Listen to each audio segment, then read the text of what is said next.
আসসালামু আলাইকুম। তোমার যদি এইচএসসি লাইফের পড়াশোনা নিয়ে ভয় লাগে, তোমার যদি একটা বই দেখার পরে বমি লাগা শুরু হয় যে ভাই এতগুলা চ্যাপ্টার এতগুলা টপিক আমি কেমনে পাস করব, তোমার যদি এইচএসসির কলেজের পরীক্ষা কোনোভাবে খারাপ হয়ে থাকে, সিলেবাস কোনোভাবেই শেষ হচ্ছে না, তাহলে এই ভিডিওটা দেখার জন্য আমি তোমাকে রিকোয়েস্ট করব, হাত জোর অনুরোধ করব যে এই 15 থেকে 20 মিনিটের ভিডিওটা পুরোপুরি যদি তুমি দেখো, তোমার আগামী কোনো পরীক্ষায় এইচএসসির কোনো সাবজেক্টের এক ফোঁটা ভয় থাকবে না। সো আমরা আজকের এই ভিডিওতে প্রথমে যেটা করব যে তোমাদের আমরা দুইটা চ্যাপ্টার নিব। কেমিস্ট্রি ফার্স্ট পার্টের একটা চেনা চ্যাপ্টার, সেটা হলো তোমরা জানো গুণগত রসায়ন, যে চ্যাপ্টারটা দিয়ে আমরা মোটামুটি কেমিস্ট্রি শুরু করি। এবং আমরা হলো বায়োলজির একটা চ্যাপ্টার নিব, যেটা হলো বায়োলজির সেকেন্ড পার্টের সবচেয়ে ফেমাস চ্যাপ্টার, সেটা হলো রক্ত সংবহন। এবং আমরা এই চ্যাপ্টারগুলার সবগুলা টপিক সম্বন্ধে আগে জানবো, দেন সেই টপিকগুলো থেকে অ্যাকচুয়ালি কোন কোন জায়গা থেকে কোশ্চেন আসতেছে এবং সেগুলো অ্যাকচুয়ালি ট্রু কিনা, কিভাবে তুমি তোমার একটা চ্যাপ্টারের 50টা টপিককে কিভাবে কমাই নিয়ে তুমি 5-10টা টপিক পড়ে এইচএসসিতে শুধু পাস না, গোল্ডেন এ প্লাস না, লিটারালি 90 আপ পাইতে পারো, সেটা এই ভিডিওর মূল উদ্দেশ্য থাকবে। চলো শুরু করি। আমরা যদি গুণগত রসায়ন চ্যাপ্টারটার দিকে তাকাই, আমাদের এখানে এভারেজে 2, 4, 6, 8, 10, 12, 14, 16, 18, 20, 22, 24, 26, 28, 30, 32, 34, 36, 38, 40, 42, 44, 46, 48, 50, 51, অর্থাৎ টোটাল তুমি এখানে 51 টপিকস পাচ্ছ। এটা আমি লিটারালি হাজারি স্যারের বইয়ের যে তোমাদের সূচিপত্রটা আছে সেটা তুলে আনছি এখানে। অর্থাৎ তোমার গুণগত রসায়ন চ্যাপ্টারটাতে 51টা টপিক পড়ানো হয়, 51টা। এবং এই 51 টপিক যে সূচিপত্র উল্লেখ করা, তুমি যদি আরো ডেপথে যাও বইয়ের ভিতরে এই টপিকের সংখ্যা বাড়বে, বাট আমাদের জানার সুবিধার্থে, প্রমাণের সুবিধার্থে আমরা সূচিপত্রের 51টা টপিকই ধরলাম। এবং এখানে অনেক টপিক তুমি দেখতে পাচ্ছ। আমার যদ্দূর মনে হয় তোমরা এই প্রত্যেকটা টপিকই সম্বন্ধে পড়ছো, এই চ্যাপ্টারটুকু সবার পড়া থাকা উচিত। এখন আমি তোমাকে গনে গনে 11টা টপিক বলবো, যেই 11টা টপিকের বাইরে কোনো বোর্ড পরীক্ষায়, কোনো কলেজের পরীক্ষায় কোশ্চেন আসবে না।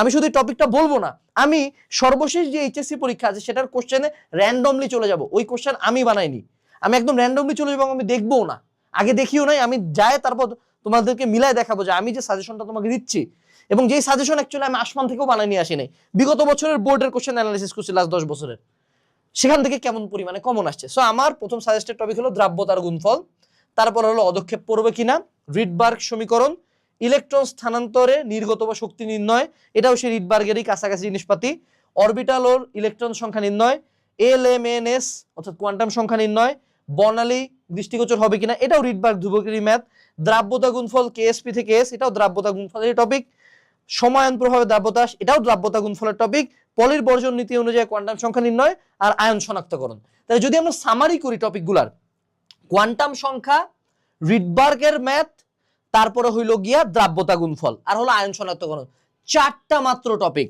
যদিও এগুলাকে ভাগ করে আমরা আরো 11টা টাইপ বানাইছি, তার মানে আমি তোমাকে বলতেছি যে 51টা টপিকের মধ্যে 4টা টপিক যদি তুমি পড়ো, তুমি বোর্ড পরীক্ষা ইনশাল্লাহ পাস করে আসবা। যদিও আমাদের বোর্ডে প্লাস পাওয়ার জন্য আরো টপিক আছে, বোর্ডে প্লাস পাওয়ার জন্য আরো টপিক আছে।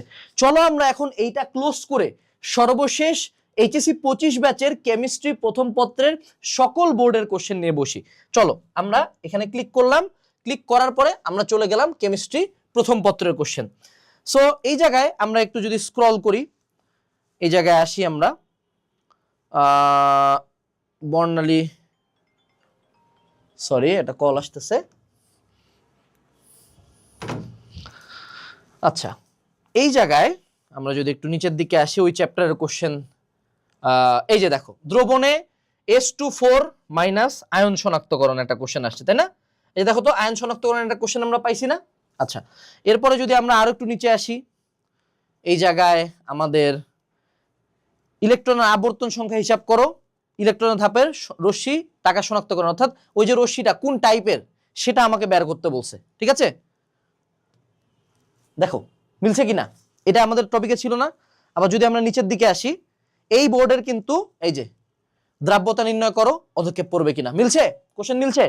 আচ্ছা, তারপরে নিচে আসো, ময়মনসিংহ বোর্ডে আসো,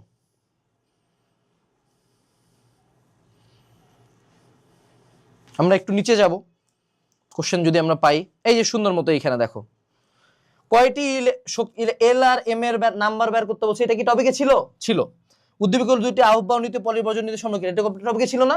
কোয়ান্টাম সংখ্যা ছিল না? নীতি ছিল না? এই যে আবার আসো, নিচে আসো,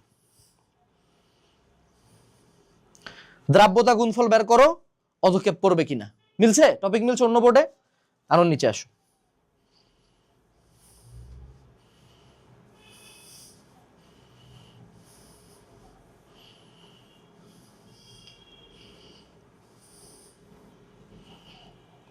দ্রাব্যতা গুণফল কাকে বলে?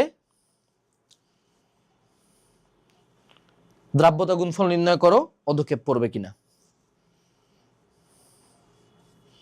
আরো নিচে আসি, আমি তো কোনোটা বানাইনি, কোশ্চেন কি আমি বানাইছি? না। আরো নিচে আসি,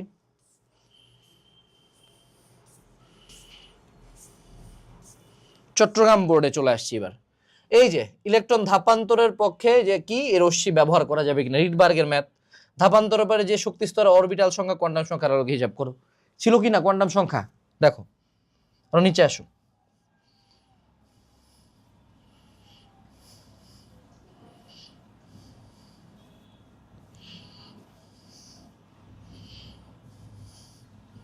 আমরা পরের বোর্ডে চলে যাই, কুমিল্লা বোর্ড। এটার কোশ্চেন তো বাই ডিফল্টই কঠিন হয়, কুমিল্লা বোর্ডের কোশ্চেন। চলো আমরা দেখি কুমিল্লা বোর্ডে আমাদের কমন আসে কিনা।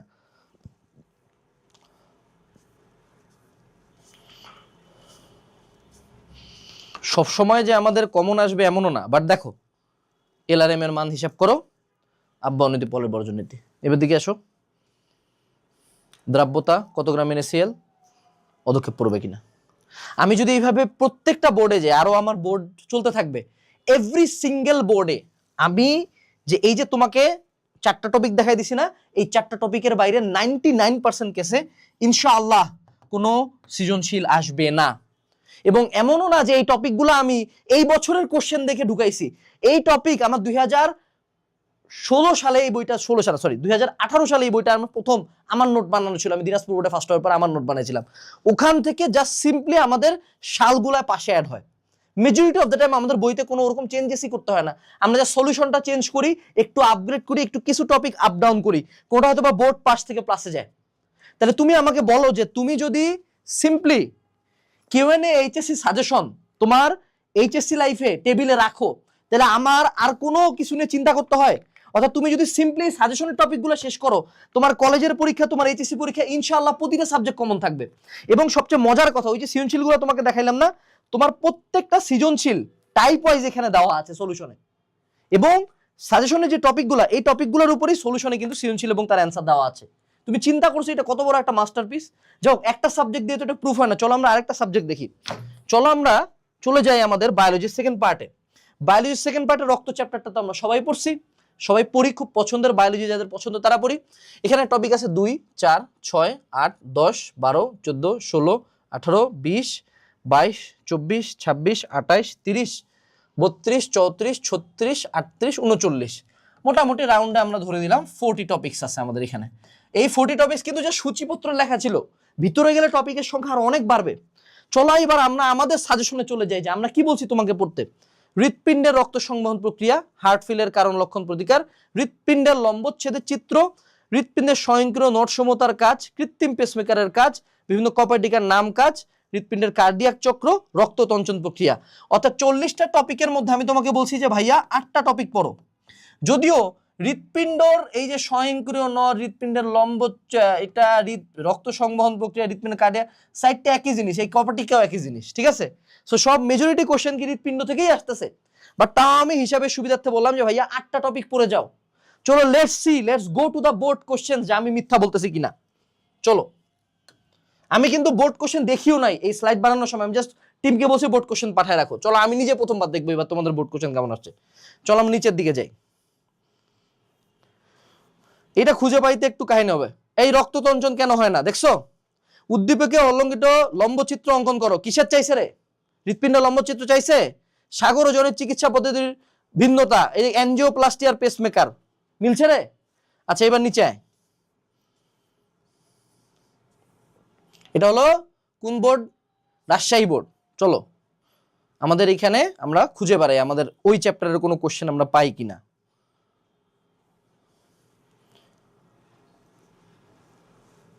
রক্ত সংবহনের ক্ষেত্রে হৃৎপিণ্ডের রক্ত সংবহনের সাথে ঘাসফুলের রক্ত সংবহনের তুলনামূলক বিবরণ চাইছে। তার মানে কি ওই টপিক থেকে আবার কোশ্চেন আসছে। আবার তুমি নিচের দিকে আসো, চট্টগ্রাম বোর্ড,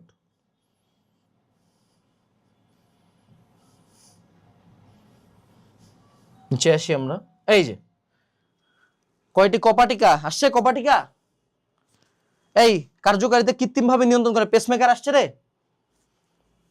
আবার আয় নিচের দিকে, সিলেট বোর্ড,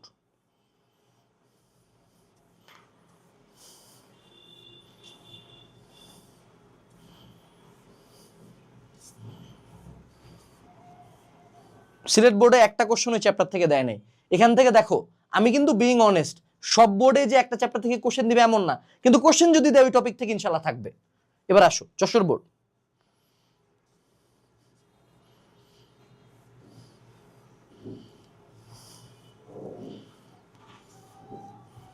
এখানেও ওই চ্যাপ্টার থেকে আমরা সাধারণত কোশ্চেন সম্ভবত পাবো না।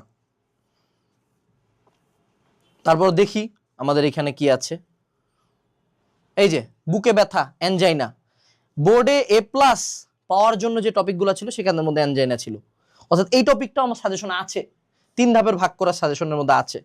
এরপর চলে আসলাম দিনাজপুর বোর্ড, আমার নিজের বোর্ড, চলো দেখি আমরা এখানে সেটার কোনো কোশ্চেন কমন দিতে পারি কিনা। ভাইয়া দেখো দেখি এটা কি, কিসের শক্ত সম্বন্ধ চাইছে, হৃৎপিণ্ডের রক্ত সম্বন্ধ প্রক্রিয়া আসছে। আচ্ছা আরো নিচে আসি, এরপর হলো বরিশাল বোর্ড,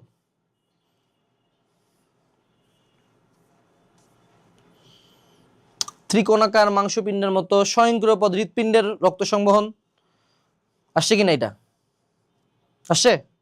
তুমি এইভাবে যত বোর্ডে যাবা ভাই, তুমি যে কোনো বোর্ডে যাও, I can assure you and I can challenge you, every single question 2-1টা ব্যতিক্রম বাদে তোমার এই টপিকগুলোর মধ্যে থেকে থাকবে। এই জন্য আমরা সেফটি পারপাসে 70% কমনের কথা বলি, সরি 75% প্লাস। কিন্তু তুমি যদি আমার সাজেশন অর্থাৎ কিউএনএ এইচএসসি সাজেশন মিলাও বোর্ড কোশ্চেনের সাথে, তুমি একটু মজার একটা ব্যাপার দেখো, এখানে লিটারালি এইচএসসি লাইফের 7টা সাবজেক্টের সাজেশন এবং তাদের প্রয়োজনীয় সিকিউ দেওয়া আছে, math, physics, chemistry, biology, Bangla, English, ICT. যদি কেউ এইটুকু আত্মস্থ করতে পারে তার কিন্তু পাস নিয়ে সমস্যা হয় না, আর একটু ডেপথে যায় পড়লে প্লাস নিয়ে সমস্যা হয় না। তাহলে এখনো যদি অর্ডার না করো এই প্রমাণ দেখার পরে ভাই, তাহলে আমি জানি না ভাই, আমি আসলেই জানি না। ইভেন এখন তোমাকে আমি একটা ম্যাথমেটিক্যাল প্রুফ দেই, দেখো পেরেটোস প্রিন্সিপাল পড়ছো না, পেরেটোস প্রিন্সিপাল কি বলে যে 20% ইনপুটের জন্য 80% আউটপুট আসে, রাইট? মানে প্রায় 4x আউটপুট আমাদের 20% টপিক নির্ধারণ করে। কিন্তু এইখানে দেখো মানে 20% এমনও না যে 20% আমাদের বেস লাইন, আমাদের এখানে কয়টা টপিক ছিল, 11টা। ভাইয়া 11কে 4 দিয়ে গুণ করো দেখি কত আসে, 44টা টপিক আসে। এটা কি অ্যাপ্রক্সিমেটলি 51টার কাছাকাছি কিনা?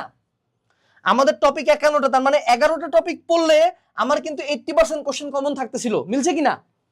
51টা টপিকের মধ্যে 11টা টপিকই কিন্তু আমার 80% আউটপুট দিচ্ছিল, রাইট? আমরা বায়োলজিতে আসি, 8, এটাকে 4 দিয়ে গুণ দেই, 32 কি কাছাকাছি কি 40-এর কাছাকাছি কিনা? তার মানে আমার এখানে 8টা টপিক পড়লে আমার যে 40টা টপিকের 80% কোশ্চেন কমন আসতেছে। এই প্রিন্সিপালটাকে কি বলে? দিস ইজ সিম্পলি পেরেটোস প্রিন্সিপাল, বা এটাকে অনেকে 80-20 রুল বলে। সো আমরা কি করি ভাই, আমরা সিম্পলি বিগত বছরের কোশ্চেন অ্যানালাইসিস করি, এবং এটা আমরা এই বইটা পড়লে ইনশাল্লাহ আর কখনো চিন্তা থাকবে না। এবং তুমি যদি এই বইটা না পড়ো কোনো সমস্যা নাই, তুমি বাংলাদেশের যে কোনো পরীক্ষার যদি যাও, যাওয়ার পরে তুমি simply you do this thing, you do the analysing, and তুমি সব জায়গায় ইনশাল্লাহ কমন পাবা। এইটুকু ছিল আজকের ভিডিওতে, আশা করি ইউ আর কনভিন্সড। ডেসক্রিপশনে লিঙ্ক দেওয়া আছে, এখনই অর্ডার করে টেবিলে রাখবা, প্রত্যেকটা পরীক্ষায় এটার ফলাফল পাবা ইনশাআল্লাহ। টাটা।